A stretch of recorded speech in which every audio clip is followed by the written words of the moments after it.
Welcome friends. In this video, we shall talk about what is the difference between a Pfizer BioNTech COVID-19 vaccine and the vaccine for COVID-19 by Oxford AstraZeneca. We shall also see what is a vaccine in general and why there is a no vaccine for HIV AIDS so far.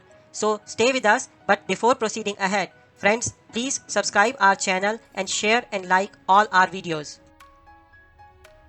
So the traditional vaccine making is that you take that virus against which you are making the vaccine, you take that virus and almost kill it, or you make it fully inactivated. So what happens is that once you have this inactivated virus or the living but is almost killed virus, you take this virus and add it to the human body. So once you add it into the human body itself will face this virus and generate the antibodies to fight against this virus by itself. But the virus is so weak that it cannot overpower the humans and cause the disease. But the human body has been able to create the antibodies, has been able to recognize this virus, and next time, if the real infection happens with a fully live activated virus, then the human body will be able to fight against this virus. So this is the general principle of the vaccine, and till now we were mostly relying on the traditional methods of adding the live attenuated virus or whole inactivated virus into the human body. But now we have several newer technologies available to us in which we do not need to use the actual virus. So this has many advantages. First of all, building such vaccines is easier and quicker, and also there is a lesser risk. So we have now technologies such as genetic vaccines, viral vector vaccines, protein subunits, and virus-like particles. So now let's see what is there in the Oxford AstraZeneca vaccine. What this vaccine is that they are not using the actual COVID-19 disease causing virus, which is known as SARS-CoV-2 virus, and then making it inactivated and then introducing it into the human body. So they are not doing anything of that. What they have done is that they have picked up an adenovirus. This virus they picked up from the chimpanzees, because this virus causes some infections in chimpanzees, and then they created their own virus which they call it as CHADOX1. So that virus they took the adenovirus, created their own CHADOX1 virus. In that, what they did is that they replaced or they cut out some part of the genetic material of that virus and replaced it by the spike protein from the coronavirus. What coronavirus has is that at their outer surface they have many spikes.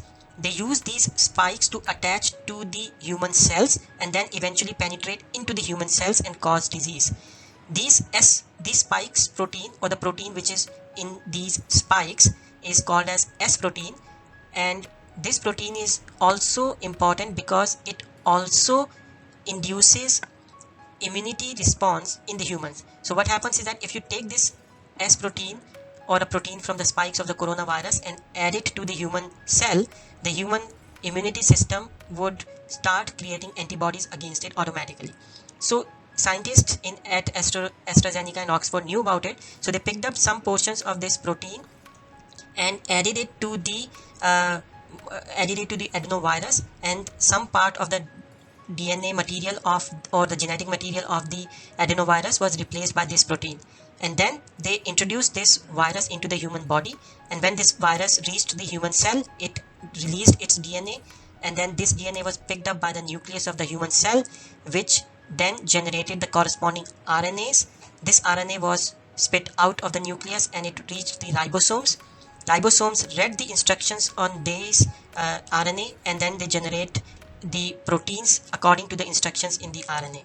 So there was a lot of protein generated by ribosomes, which eventually exited the human cell. And once when these proteins were out of the human cells, the human immunity system recognized these proteins and generated the antibodies to fight against them. So what has happened is that the S protein from the coronavirus, which we know generates the immunity response in humans by in the form of generating the antibodies, was picked up and put into the adenovirus genetic material, and then this was added into the human cell to generate the adequate antibodies. Okay, there are two more points to note. Point number one is that this S protein can be manufactured in the laboratory without any need for having actual coronavirus. It is because if you know the genetic sequence or genetic makeup of the coronavirus, then you do not need the actual virus. You can simply use the latest technology and build the S protein or the genetic material that you can add to the carrier virus. The point number two is that, as per the scientists at Oxford and AstraZeneca, there is no danger to the humans for any kind of infection or side effects from this adenovirus or the adenovirus which has the tailored or the changed genetic material. Okay, so let's now talk about Pfizer BioNTech vaccine. What they did is that they created an mRNA in the laboratory and then encapsulated it with the lipid nanoparticles and then introduced it into the human cells. Once this mRNA goes into the human cells, it is read by the ribosomes, and based on the instructions in this RNA, the proteins are generated. When a lot of protein molecules are generated, then they are excreted out of the human cell and then they are recognized by the human immunity system. And then, based on this, the antibodies are generated to fight against this protein or any virus containing such protein. So, the difference between Pfizer BioNTech and AstraZeneca Oxford is that AstraZeneca Oxford vaccine uses adenovirus and then it uses the adenovirus to carry the genetic material into the human cell and then generate the required protein. On the other hand, the Pfizer BioNTech vaccine starts straight from the RNA, introduces it into the RNA, and then based on that, the proteins and the antibodies are generated.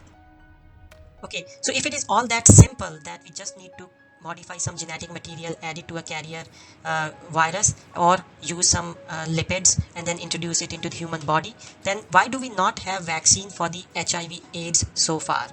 The reason for that is that the coronavirus causes short-term infections, and the human body can produce antibodies against such kind of a coronavirus. On the other hand, the HIV virus causes long-term infections, and the humans or the human body cannot produce antibodies against this HIV virus. And that's the reason that we have been able to develop the vaccine for COVID-19, but we do not have a vaccine for AIDS or HIV so far.